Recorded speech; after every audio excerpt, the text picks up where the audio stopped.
அனைவருக்கும் வணக்கம். தஞ்சாவூர் செங்கிப்பட்டியில் தாவேகாவோட நிர்வாகிகள் சந்திப்பு அந்த கூட்டம் வந்து நடந்திருக்கு, பொதுக்கூட்டம் நடந்திருக்கு. தாவேகா வந்து ஒவ்வொரு மீட்டிங்லையுமே வந்து தாவேகா தலைவர் விஜய் அவர்கள் வந்து என்ன பேச போறார் அப்படின்ற அந்த ஒரு எதிர்பார்ப்பு வந்து தமிழ்நாடு முழுக்கவே இருக்கு. அதை வந்து அவங்க வந்து தாவேகா வந்து ஒரு பெருமையா நினைக்கிறாங்க. நம்ம பேசுறத வந்து நம்ம நம்ம தலைவர் பேசுறத வந்து இந்த தமிழ்நாடே வந்து உற்று கவனிக்குது அப்படின்னு. அது ஏன் உற்று கவனிக்குது அப்படின்ற அந்த ஒரு பதில் வந்து கொஞ்சம் வித்தியாசமான பதில். அதை வந்து நம்ம இந்த வீடியோல வந்து நம்ம பேச போறோம். அதை தாண்டி தாவேகா தலைவர் விஜய் அவர்கள் வந்து தஞ்சாவூர் செங்கிப்பட்டியில் நடந்த பொதுக்கூட்டத்தில் நிறைய விஷயங்கள் பேசியிருக்காரு. அவர் கொள்கை சார்ந்து பேசியிருக்காரு. அப்புறம் வந்து விவசாயிகள் பிரச்சனையை பத்தி பேசியிருக்காரு, காவிரி பிரச்சனையை பத்தி பேசியிருக்காரு. வர்ற தேர்தலில் வந்து என்னென்ன வாக்குறுதிகள்லாம் கொடுக்க போறோம் அப்படின்றத பத்தி ஒரு சாம்பிள் வந்து ஒரு ட்ரெய்லர் மாதிரி வந்து விட்டுருக்காரு. இதெல்லாம் தாண்டி திமுக வந்து எப்பவும் போல கடுமையாக விமர்சனம் இருக்காரு. அவரோட பேச்சு எப்படி இருந்தது, அவரோட பேச்சுல இருந்த அரசியல் என்ன, அவரோட பேச்சுல இருந்த தொலைநோக்கு பார்வைகள் என்ன, விவசாயத்தை பத்தி என்ன பேசியிருக்காரு அப்படின்றத பத்தி தான் தெளிவா அந்த வீடியோல வந்து பார்க்க போறோம். உங்களோட கருத்துக்கள் என்ன? விஜய் பேச்சை வந்து தமிழ்நாடே எதிர்பார்க்குது அப்படின்ற அந்த ஒரு கருத்து வந்து தாவேக்காரர் கொண்டாடுறாங்க இல்லையா? ஸோ அதை பத்தி உங்களோட கருத்துக்கள் என்ன? இன்னைக்கு தஞ்சாவூர்ல விஜய் பேசுனதை பத்தி உங்களோட கருத்துக்கள் என்ன அப்படின்றத இந்த வீடியோ பார்த்துட்டு கூட நீங்க கமெண்ட்ஸ் எல்லாம் போடலாம். அதுக்கு முன்னாடி நம்ம சேனலை வந்து சப்போர்ட் பண்ணாமல் பார்த்துக்கிட்டு இருந்தீங்க, சப்ஸ்கிரைப் பண்ணாமல் பார்த்துக்கிட்டு இருந்தீங்க அப்படின்னா உங்களோட சப்போர்ட், உங்களோட சப்ஸ்கிரிப்ஷன் வந்து எனக்கு ரொம்ப ரொம்ப பூஸ்டாக இருக்கும். ஸோ ஒரு வாட்டி சப்ஸ்கிரைப் பண்ணிட்டீங்கன்னா நான் போடுற எல்லா வீடியோ உங்களுக்கு நோட்டிஃபிகேஷன் மூலமாக உங்களுக்கு ரீச் ஆயிரும் டெய்லி. தாவேகாவோட நிர்வாகிகள் சந்திப்பு கூட்டம், இது வந்து இந்த நிர்வாகிகள் சந்திப்பு கூட்டம் அப்படின்னு சொல்லிட்டு ஒரு புது ட்ரெண்டை வந்து உருவாக்கிட்டு இருக்காங்க. உண்மையிலே இது நிர்வாகிகள் சந்திப்பு கூட்டமா அப்படின்னு பார்த்தீங்க அப்படின்னா, இவங்க ஏன் வந்து அந்த ஒரு நேம் வந்து அவங்க வந்து அதை வந்து பிரபலப்படுத்துறாங்க அப்படின்றது எனக்கு ரொம்ப ஆச்சரியமா இருக்கு. இதுக்கு பின்னாடி இருக்க அரசியல் என்ன அப்படின்றத எனக்கு தெரியல. ஒரு பொதுக்கூட்டம் அல்லது மக்கள் சந்திப்பு தஞ்சாவூர்ல விஜய் பேசுறாரு அப்படின்ற மாதிரி ஒரு சாதாரணமா சொல்லலாம். அல்லது தேர்தல் காலங்கள்ல வந்து தேர்தல் பிரச்சார கூட்டம்ன்ற மாதிரி சொல்லுவாங்க. அப்படின்னா மக்கள் சந்திப்பு பயணம், ஊர் ஊரா தொகுதி தொகுதியா போகும்போது மக்கள் சந்திப்பு பயணம்னு சொல்லுவாங்க. ஆனா எதுவுமே சம்பந்தமே இல்லாம நிர்வாகிகள் சந்திப்பு கூட்டம் அப்படின்ற மாதிரி சொல்றாங்க. ஆனா கலந்துகிட்டவங்க எல்லாருமே பொதுமக்கள், கலந்துகிட்ட எல்லாருமே வந்து கட்சி தொண்டர்கள் இருக்காங்க, கட்சிக்காரங்கள் இருக்காங்க, நிர்வாகிகள் இருக்காங்க. அதை தாண்டி பொதுமக்கள் கலந்துக்கிறாங்க, ரசிகர்கள் கலந்துக்கிறாங்க, இளைஞர்கள் கலந்துக்கிறாங்க. ஸோ எல்லாருமே கலந்துக்கிற கூட்டம் வந்து எப்படி தாவேகாவோட நிர்வாகிகள் கூட்டமாகும் அப்படின்ற அந்த ஒரு பெரிய கேள்வியோட தான் வந்து நம்ம இந்த வீடியோவை வந்து தொடங்குற மாதிரி இருக்கு. எப்பவும் போல ஒரு மிகுந்த பதட்டத்தோட தான் வந்து அந்த மீட்டிங் ஸ்டார்ட் ஆகுது. இவர் வந்து ஏர்போர்ட்ல, திருச்சி ஏர்போர்ட்ல இருந்து தஞ்சாவூர் அந்த செங்கிப்பட்டி வரைக்கும் வந்து சாலை மார்க்கமாக போகும்போது 2 பக்கமும் வந்து மக்கள் வெள்ளம், ஒரு பாதுகாப்பற்ற மக்கள் வெள்ளம் அப்படின்ற மாதிரி நான் சொல்லுவேன். காவல்துறை வந்து எவ்வளவுதான் கட்டுப்படுத்துவாங்க, அவங்க ஏற்பாடு பண்ணியிருக்க அந்த தன்னார்வலர்கள் வந்து அவங்க எவ்வளவுதான் கட்டுப்படுத்துவாங்க. அதுல ஆண்கள் இருந்தாங்க, பெண்கள் இருந்தாங்க. ரொம்ப ஆச்சரியமா இருந்தது, ரொம்ப வரவேற்க தகுந்த ஒரு விஷயமாவும் இருந்தது. இதெல்லாம் மீறி கட்டுப்பாடுகள்லாம் உடைச்சு, தடைகளை உடை அப்படின்ற மாதிரி தடையெல்லாம் உடைச்சு போய் தன்னோட தலைவர் போய் என்ன பேச போறாரு அப்படின்ற தலைவர் ஒரு வாட்டி பார்த்துடணும், அவர் கூட ஒரு வாட்டி செல்ஃபி எடுத்துடணும், செல்ஃபி எடுத்துட்டு அப்படியே செத்து போனா கூட பரவாயில்ல அப்படின்ற அந்த ஒரு கூட்டம் வந்து இன்னைக்கு தஞ்சாவூர் செங்கிப்பட்டியில் வந்து அசம்பிள் ஆனதை நம்ம பார்க்க முடிஞ்சது. அதை தாண்டி வந்து தாவேகா தலைவர் விஜய் அவர்கள் வந்து பேச ஆரம்பிக்கிறாரு. ஆரம்பிக்கும் போது இதுக்கு முன்னாடி பேசினா அந்த கடலூர் அந்த கூட்டத்தில் அவர் என்ன பேசினாரோ அதுல இருந்து தொடங்குறாரு. முடிக்கும் போது கடலூரை வச்சு முடிக்கிறாரு. கடலூர் வந்து இவருக்கு ரொம்ப பிடிச்சி போச்சா அப்படின்ற மாதிரி நமக்கு வந்து ஒரு பெரிய கேள்வி எழுப்புது. கடலூர்ல வந்து நான் வந்து என்னைய நான் தான் வந்து தமிழ்நாடு தான் விஜயம்ன்ற மாதிரி நான் ஏன் சொன்னேன் அப்படின்ற மாதிரி சில விஷயங்கள், சில உதாரணங்கள்லாம் சொல்றாரு.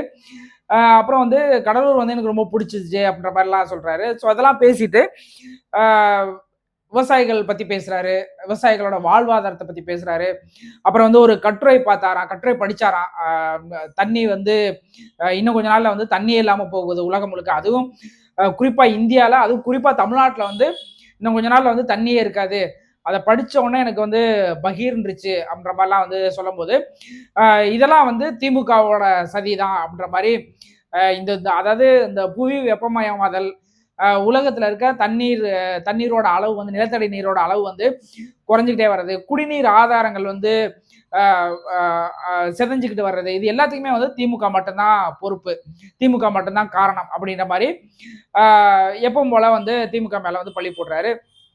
நடுவில் வந்து ஸ்டாலின் சார் அப்படின்ற மாதிரி திமுக பத்தி பேசுறது, திமுக வந்து என்ன கொள்ளையடிக்கிறாங்க, திமுக வந்து திருட்டு வேலை பண்றாங்க அப்படின்ற மாதிரிலாம் வந்து பேசுறது. நடுவில் வந்து திமுக மட்டும்தான் திமுகன்னு சொல்லுவார். மற்ற கட்சிகள் யாரையுமே வந்து அவங்களோட கட்சி பேரையோ அல்லது அந்த அவங்களோட அமைச்சர்கள் பேரையோ அல்லது முக்கியமான தலைவர்கள் பேரையோ வந்து விஜய் அவர்கள் வந்து சொல்லவே மாட்டாரு. அந்த அளவுக்கு அவருக்கு வந்து பயங்கரமான ஒரு தைரியமான ஒரு அரசியல் தலைவர். அவர் தான் வந்து தமிழ்நாட்டை வந்து காப்பாற்ற போறார், தமிழ்நாட்டோட உரிமைகளை வந்து மீட்டெடுக்க போறார், தமிழர்களுக்கான தமிழ்நாட்டில் இருக்க பஞ்சங்களை வந்து தீர்க்க போறார், தமிழ்நாட்டில் இருக்க அந்த எல்லா விஷயத்தையுமே வந்து ஊழலை தீர்க்க போறாரு, எல்லா விஷயத்தையும் வந்து இவர் தான் தீர்க்க போறாரு. ஆனா வந்து திமுகவை தவிர இந்த எந்த கட்சியுமே வந்து வாய் திறந்து சொல்ல மாட்டாரு.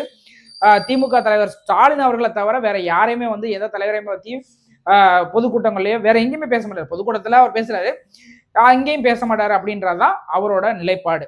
ஸோ அதனால திமுக தலைவர் ஸ்டாலின் அவரை பத்தி வந்து கண்ணாப்பினான்னு பேசுறாரு.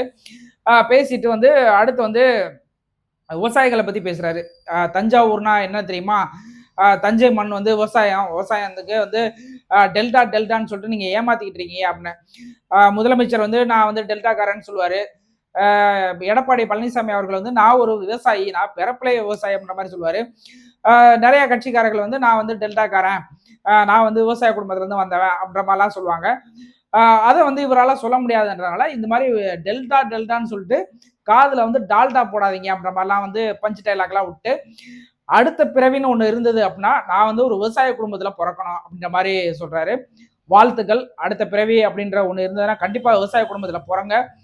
நீங்க விவசாய குடும்பத்துல பிறந்து நீங்க வந்து ஒரு பெரிய தலைவராக உருவெடுத்து நீங்க மக்களுக்கு சேவை ஆற்றும் போதுதான் அது உணர்வு பூர்வமா அந்த ஏழை மக்களோட அந்த விவசாய மக்களோட அந்த விவசாய அந்த ஒரு பெரிய கூட்டத்தோட விவசாய மக்களோட வழிகள் தெரியும். அந்த வழிகள் தெரிஞ்சா மட்டுமே தான் உங்களால அரசியல் செய்ய முடியும், அவர்களுக்கான தேவைகளை வந்து பூர்த்தி பண்ண முடியும்.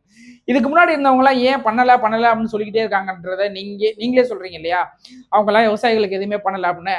ஏன் அப்படின்னு பாத்தீங்க அப்படின்னா அங்க ஒரு விவசாயியா அவங்க கிடையாது அப்படின்றத உங்களோட பாயிண்ட் ஆஃப் வியூல எடுத்துக்கிட்டோம்னா அப்படிதான், அவங்க விவசாயியா கிடையாது. அப்போ விவசாயியா இல்லாத ஒருத்தன் வந்து விவசாயிகளோட வேதனைகளையும் விவசாயிகளோட வழிகளையும் படிச்சு தெரிஞ்சுக்கிற முடியுமே தவிர உணரவே முடியாது அப்படின்றதான் யதார்த்தமான கலை நிலவரமா இருக்கு. தயவு செஞ்சு அடுத்த பிறவியில வந்து சீக்கிரம் பிறந்துருங்க. சீக்கிரம் பிறந்து ஒரு விவசாய குடும்பத்துல பிறந்து விவசாயியா மாறி விவசாய சங்க தலைவரா மாறி பெரிய அரசியல் கட்சி ஆரம்பிச்சு அதுக்கப்புறம் முதலமைச்சராகி விவசாயிகளுக்கு தேவையான எல்லா விஷயத்தையும் நீங்க பண்ணணும் அப்படின்னு சொல்லிட்டு எல்லாம் வல்ல இறைவனை நான் வேண்டிக்கிறேன்.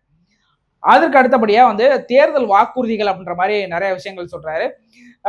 தேர்தல் வாக்குறுதிகளை வந்து நான் வந்து பயிர் கடன்களை வந்து தள்ளுபடி பண்ணுவேன், விவசாய கடன்களை வந்து தள்ளுபடி பண்ணுவேன், அந்த மாதிரிலாம் வந்து நிறையா வந்து சொல்லிக்கிட்டே இருக்காரு.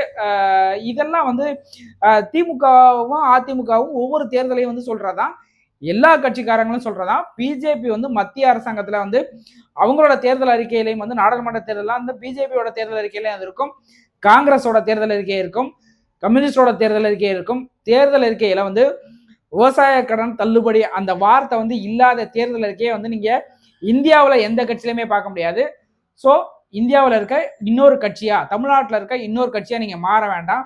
நீங்க வந்து ஒரு வித்தியாசமான அரசியல் பண்ண போறேன், ஒரு மாற்று அரசியல் பண்ண போறேன் அப்படின்ற மாதிரி வந்து நீங்க வரும்போது இந்த விவசாய கடன் தள்ளுபடின்ற இந்த ஒரு ஒரு ஒரு ஒரு ஒரு சம்பிரதாய தேர்தல் அறிக்கைகளை கொடுத்து நீங்க மக்களை ஏமாத்துறதை வந்து பொறுத்துக்க முடியாது.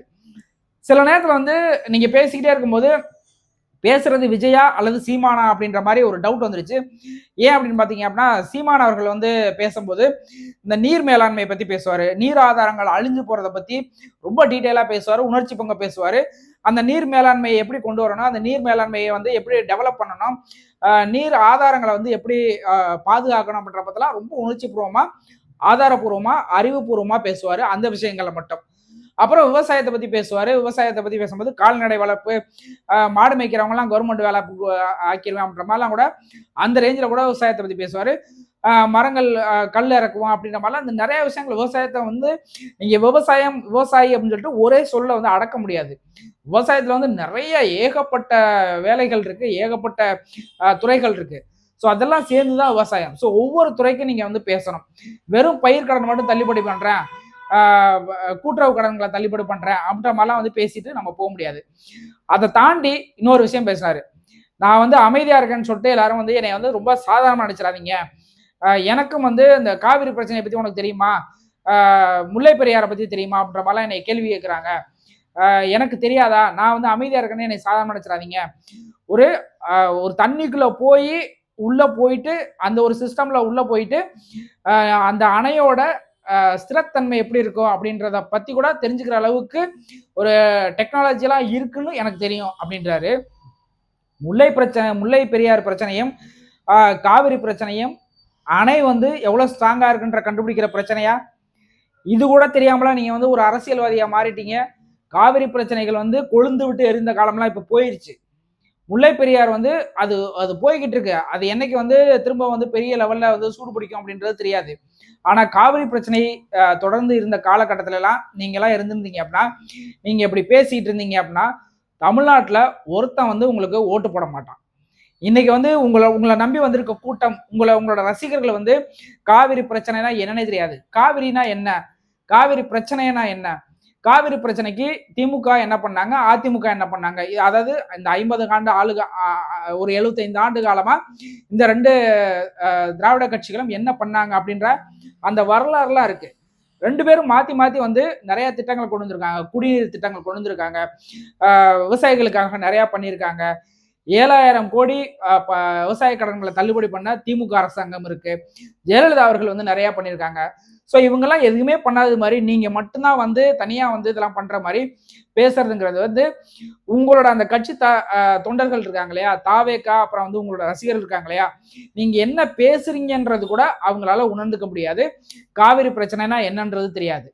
அரசியல்வாதிகளுக்கும் அரசியலை ஃபாலோ பண்றவங்களுக்கும் இந்த நாட்டையும் இந்த இந்த இந்த மண்ணையும் வந்து நேசிக்கிற மக்களுக்கு மட்டும்தான் தெரியும். குறிப்பா விவசாயிகளுக்கு தெரியும் காவிரி பிரச்சனை என்னன்னா, காவிரி பிரச்சனையில எந்தெந்த கட்சி என்னென்ன பண்ணாங்க அப்படின்றது தெளிவா தெரியும். நீங்க தஞ்சாவூர் மக்களை போயிட்டு அவங்களாம் விவசாயிகள் தானே, விவசாயிகள் எல்லாருமே வந்து படிக்காதவங்க, விவசாயிகள் எல்லாருமே வந்து நம்ம என்ன பேசினாலும் அவங்க கேட்டுக்குருவாங்க அப்படின்ற மாதிரிலாம் கிடையாது. இருக்கிற வாக்காளர்கள்லயே ரொம்ப தெளிவான வாக்காளர்கள்னு பாத்தீங்கன்னா விவசாயிகள் மட்டும்தான். இதை வந்து நான் ரொம்ப ரொம்ப தெளிவாவே பதிவு பண்றேன். நீங்க சென்னையில எல்லாம் வாக்குப்பதிவே வந்து கம்மியா இருக்கும், சிட்டில எல்லாம் வந்து வாக்குப்பதிவே கம்மியா இருக்கும். அவங்கவுங்க பர்சனல் வேலையை பார்த்துட்டு போயிட்டே இருப்பாங்க. விவசாயிகள் மட்டும்தான் ரேடியோல நியூஸ் கேட்ட காலத்துல இருந்து, கலைஞர் தொலைக்காட்சியில வந்து நியூஸ் பார்த்த காலத்துல இருந்து இன்னைக்கு மொபைல்ல வந்து நியூஸை பார்த்துக்கிட்டு இருக்க காலம் வரைக்கும் வந்து விவசாயிகள் மட்டும்தான் ஒரு நாட்டோட தேர்தல் அரசியலை வந்து தீர்மானிக்கிறதே விவசாயிகள் தான். விவசாயிகளோட வாக்குகள் தான். ஒரு விவசாயி கூட தேர்தல் நாள் அன்னைக்கு வந்து சும்மா வீட்டில் இருந்ததா சரித்திரமே கிடையாது. அவங்க அவங்க நடந்து போயிடுவாங்க, வாக்குச்சாவடிக்கு போயிடுவாங்க. வாக்குச்சாவடிக்கு போயிட்டு நான் இன்னைக்கு வந்து ஓட்டு போட போறேன் அப்படின்னு சொல்லிட்டு அவங்க தான் ஜனநாயக கடமையை வந்து 100% கடமையா அவங்கள வந்து செஞ்சு முடிப்பாங்க. ஏன் அப்படின்னா விவசாயிகளுக்கு யார் பண்ணியிருக்காங்க, இந்த ஆட்சி பண்ணல அப்படின்னா இந்த ஆட்சியை தூக்கி அடிக்கிறதுக்கு தயங்க மாட்டாங்க. அவங்க எந்த அரசியல் கட்சி சார்பாகவும் வந்து அவங்க இருக்க மாட்டாங்க. அவங்க ஒரு தனி மனிதன். அவங்க ஒரு தனி சமுதாயம். விவசாய சமுதாயம்ங்கிறது ஒரு தனி சமுதாயம்.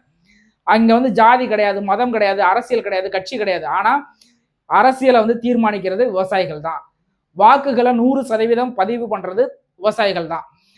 அரசியலை தெளிவா உள்ள வாங்கிக்கிட்டு யாருக்கு வாக்களிக்கணும்னு முடிவு பண்ணக்கூடிய ஒரு மிகப்பெரிய அரசியல் தெளிவு இருக்கிறது தமிழ்நாட்டில் இருக்க விவசாயிகளுக்கு மட்டும்தான் அப்படின்றத நான் இந்த காணொலியில வந்து அழுத்த நிறுத்தமா சொல்லிக்கிறேன். ஸோ அப்போ விவசாயிகளை வந்து நீங்க ஏமாற்றவே முடியாது. காவிரி பிரச்சனைக்கு ஒரு பேச்சுவார்த்தை, காவிரி நதிநீர் ஆணையம் அமைத்தது, இந்த மாதிரிலாம் நிறைய விஷயங்கள் இருக்கு. முல்லை பெரியாறுல என்ன பிரச்சனை, முல்லை பெரியாறு டேம் வந்து ஏன் கட்டணும்னு சொல்றாங்க, அதுக்கு ஏன் வந்து தமிழ்நாடு வந்து எதிர்ப்பு தெரிவிச்சுக்கிட்டு இருக்காங்க. ஒவ்வொரு முறையும் அவங்க அந்த பேச்சை எழுப்பும் போது திமுகவோட நிலைப்பாடு என்ன, அதிமுகவோட நிலைப்பாடு என்ன அப்படின்ற மாதிரிலாம் நீங்க வந்து அப்சர்வ் பண்ணணும். அந்த வரலாறுகளை தெரிஞ்சுக்கிட்டு காவிரி பிரச்சனைக்கு வந்து நான் வந்து சொல்யூஷன் என்கிட்ட இருக்கு அப்படின்ற மாதிரி சொன்னீங்க அப்படின்னா ஓரளவுக்கு நம்பக்கூடியதா இருக்கும். ஆனா காவிரி பிரச்சனைக்கும் முல்லை பெரியார் பிரச்சனைக்கும் தமிழ்நாடு அரசியல்ல தமிழ்நாடு ஒரு தனி கட்சியாக வந்து தீர்மானம் நிறைவேற்றவே முடியாது. அதாவது தீர்மானமா வந்து இந்த பிரச்சனைக்கு வந்து இதுதான் தீர்வு அப்படின்னு சொல்லிட்டு அதை எடுத்து அதை எக்ஸிக்யூட் பண்ணவே முடியாது. காவிரி நதிநீர் ஆணையம் வந்து மத்திய அரசாங்கத்துக்கு கட்டுப்பாடுல இருக்க ஒரு விஷயம். முல்லை பெரியாறு, நீங்க முல்லை பெரியாறு அணை கட்டுறது பிரச்சனை, நதிநீர் தீர்ப்பாயங்கள், இந்த மாதிரி நிறைய விஷயங்கள் இருக்கு. ஸோ அவங்களோட கட்டுப்பாட்டுக்குள்ளலாம் வந்துதான் அதுக்கப்புறம் தமிழ்நாடு அரசாங்கத்தோட கட்டுப்பாட்டுக்குள்ள வரும். அது பிடபிள்யூடியோட கட்டுப்பாட்டுக்குள்ள வரும். ஸோ இது இவ்வளவு இருக்கு. நீங்க போற போக்குல வந்து நான் வந்து கீழே போய்கிட்டு வந்து தண்ணிக்குள்ளேயே போய் வந்து அணையை வந்து செக் பண்ணிட்டு வந்துருவேன் அப்படின்ற மாதிரிலாம் வந்து சொல்லும்போது, அணையை யாரோ உடைக்க வராங்க, அதை வந்து நீங்க போய் உள்ள போய் காப்பாற்ற போறீங்க அப்படின்ற மாதிரி சினிமா பார்க்குற மாதிரி இருக்கு. கத்தி படத்துல வந்து சொல்லுவாங்க இல்லையா, ஸோ அந்த மாதிரி இருக்கு. இது வந்து படம் கிடையாது, இது வந்து அரசியல், இது மக்களோட வாழ்வு அரசியல், வாழ்வாதாரம். அதை கொஞ்சம் புரிஞ்சுக்கிட்டு பேசுங்க அப்படின்றதான் என்னோட வேண்டுகோளா இருக்கு. அடுத்து வந்து தஞ்சாவூர் மீட்டிங் எதுக்கு போடுறோம் அப்படின்ற அந்த ஒரு ஒரு ஒரு ஒரு ஒரு நியாயமான ஒரு காரணத்தை வந்து உங்க கட்சிக்காரங்களால சொல்ல முடியுமா? எதற்காக இந்த தஞ்சாவூர் மீட்டிங்? ஓகே, இந்த தஞ்சாவூர் பகுதியில் இருக்க அந்த தஞ்சாவூர் டெல்டால இருக்க ஒரு 33 தொகுதிகள் 35 தொகுதிகளுக்கு வந்து ஒரு தேர்தல் பிரச்சாரம் பண்ண போறேன், அந்த மொத்த தொகுதிகளுக்கும் ஒரே இடத்துல வந்து தேர்தல் பிரச்சாரம் பண்ண போறேன் அப்படின்னா அது தேர்தல் பிரச்சார பொதுக்கூட்டம்னே நீங்க வந்து விளம்பரப்படுத்திட்டே அதை பண்ணலாமே. 5000 பேர் தான் வரணும், அதுவும் 4900 பேர், 4900 பேர் தான் வரணும், அதுக்கு மேல யாரும் வரக்கூடாதுன்னு நீங்களா வந்து ஒரு பொய் பிரச்சாரத்தை பண்ணி, இது வந்து நிர்வாகிகள் சந்திப்பு அப்படின்னு சொல்லிட்டு நீங்க ஒரு பொய் பிரச்சாரத்தை பண்ணி மக்களை வந்து இன்னைக்கு அலைக்கழிக்கிறீங்க. உங்களோட ரசிகர்கள் வந்து துச்சமா நினைக்கிறீங்க. அவன் ஓடி போய் வந்து உங்களை பார்க்கறதுக்கு உங்க வண்டியில ஏறி தொத்திக்கிட்டு வரான், உங்க டயர்ல அடிபட்டு கீழே போய் விழுகுறான், அதை வந்து யாரும் கண்டுக்கறல. ஒரு பசங்க விக்னேஷ்னு ஒரு பையன் வந்து தலையில அடிபட்டு ஆக்சிடென்ட் ஆகி தலையில அடிபட்டு காலேஜ் 3rd இயர் படிக்கிற பையன், தலையில அடிபட்டு இன்னைக்கு வந்து சீரியஸ் கண்டிஷன்ல இருக்கான், ஐசியூல இருக்கான். அந்த பையன் வந்து எந்த பிரச்சனையும் இல்லாம திரும்ப நலமாகி வரணும் அப்படின்றத என்னோட இதயபூர்வமா நான் வந்து வேண்டிக்கிறேன். ஸோ இதெல்லாம் வந்து நீங்க கட்டுப்படுத்துங்க. இதெல்லாம் கட்டுப்படுத்தாம திமுகவை திட்டுறது, ஸ்டாலினை திட்டுறது அப்படின்றது அது ஒரு வகையான அரசியல் தான், நான் இல்லைன்னு சொல்லல.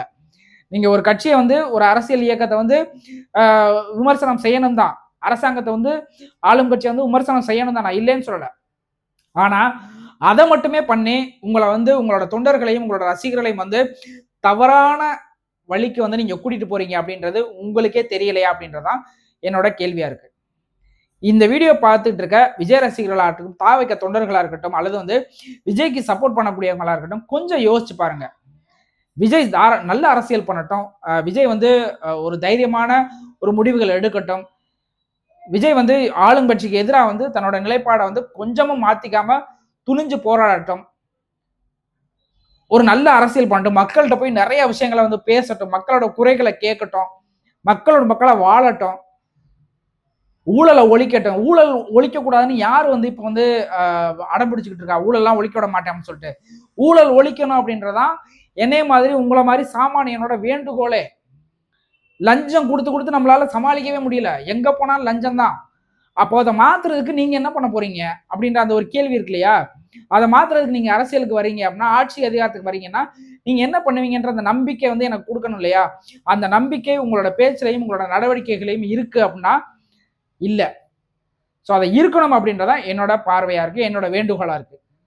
ஸோ இந்த காணொலியை பார்த்துட்டு இருக்க விஜய் ரசிகர்களாகட்டும், தாவேக தொண்டர்களாகட்டும், விஜயோட அனுதாபிகளா அதாவது சப்போர்ட்டர்ஸா இருக்கட்டும், எல்லாருமே கொஞ்சம் சிந்திச்சு பாருங்க. நீங்க விஜய்க்கு ஓட்டு போடுங்க, யாருக்கு வேணாலும் ஓட்டு போடுங்க, உங்களோட விருப்பம். ஆனா தமிழ்நாட்டு அரசியல் களத்துல வந்து விஜயோட இன்றைய நடவடிக்கைகள், விஜய் கட்சியோட இன்றைய நடவடிக்கைகள் வந்து ஒரு பெரிய ஆபத்தை நோக்கி போய்கிட்டு இருக்கு அப்படின்றத நீங்க உணரணும் அப்படின்றதுக்காக தான் இந்த காணொலியே. மற்றபடி விஜய் விமர்சிக்கணும், தாவேகா மீட்டிங்ல வந்து இது நடந்துச்சு அது நடந்துச்சு அப்படின்றதெல்லாம் விமர்சிக்கணும் அப்படின்ற அந்த ஒரு நோக்கத்தோட இந்த வீடியோ கிடையாது. இதை தயவு செஞ்சு புரிஞ்சுக்கிட்டீங்க அப்படின்னா ரொம்ப வசதியா இருக்கும். உங்களோட கருத்துக்கள் என்ன? நான் இந்த வீடியோ பத்தி நான் இந்த வீடியோல பேசின அந்த விஜய் பேசின விஷயங்கள், அதுக்கப்புறம் வந்து அந்த மீட்டிங்ல என்னென்ன நடந்தது, ஏன் வந்து மாற்று அரசியல் நோக்கி விஜய் வந்து பயணப்பட மாற்றாரு, இதெல்லாம் பத்தி நான் இந்த வீடியோல பேசியிருக்கேன். அதை பத்தி உங்களோட கருத்துக்கள் என்ன அப்படின்றத நீங்க கமெண்ட் செக்ஷன்ல போடுங்க. வேற ஒரு வீடியோல நம்ம மீட் பண்ணுவோம். நன்றி.